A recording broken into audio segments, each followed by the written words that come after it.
So with the survey I did, most of you guys said that you had played at least a high school sport, and about the same number of people said that they either loved it or enjoyed it. So with that being said, today with my speech, I'm going to endeavor to elicit a sense of empathy with those that have played a high school sport, and for those of you that haven't, I'm going to try and give you a sense of kind of what it's like to be passionate and care about something so much.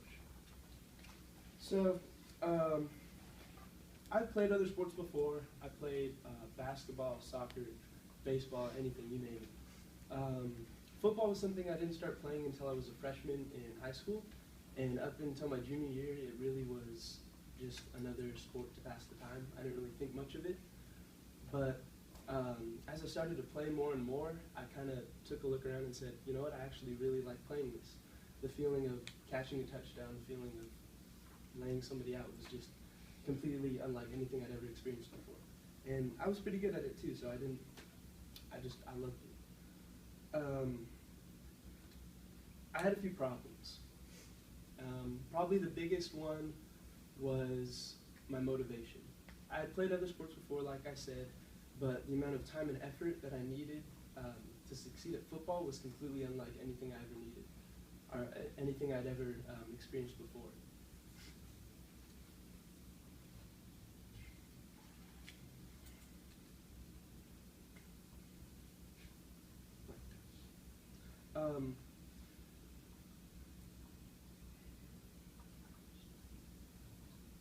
Just keep going. You're good. Now, I needed to be as good as I wanted to be. I needed to eat, sleep, and breathe football. I needed to commit myself 100% to this. And no one that I knew did this except for one man, and that was my trainer. His name was Phil, and I started training with him my junior year. He was probably the most dedicated, athletic, and just passionate football player I'd ever met in my life. He was really inspirational to me, and he taught me a lot. He was also probably just as stubborn and as hard-headed as I was. So when we trained, we were good friends, but we'd argue and we'd bicker, and it didn't seem like something that was beneficial to what I was trying to do. Now, I could train as much as I wanted to, but sometimes stuff kind of just took itself off, and you couldn't really control it. And that's what my third issue was. I don't know if I pissed off somebody or if I did something wrong, but the big man upstairs decided that I needed a reminder, and the next day at practice, I went head-to-head with another player, and I fractured my collarbone. And all at once, my goals, my aspirations just seemed to move away. They just seemed to disappear. Unfortunately for me, this wasn't completely devastating. It wasn't the end of the line. I waited about a week and a half, which, looking back, I probably should have done like 4 to 6 weeks, maybe, to let it heal. But after that, it seemed to just wake me up, and I started training more, running. I couldn't really lift, but I would run, lift my legs, and do what I could just to get back in shape. Me and my trainer started to kind of channel our frustration towards each other. We would use it to just get better and go harder every time we trained. And really the amount of intensity that we worked with was what we needed to play a sport like football. And it was really beneficial. And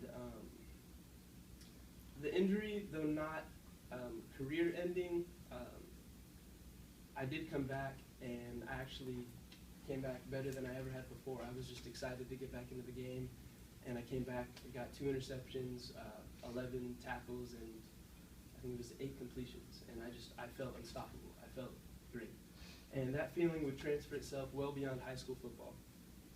I continued to train after the season ended, though I did lay off a bit because I had also hyperextended my elbow and had 2 concussions, but those weren't that bad.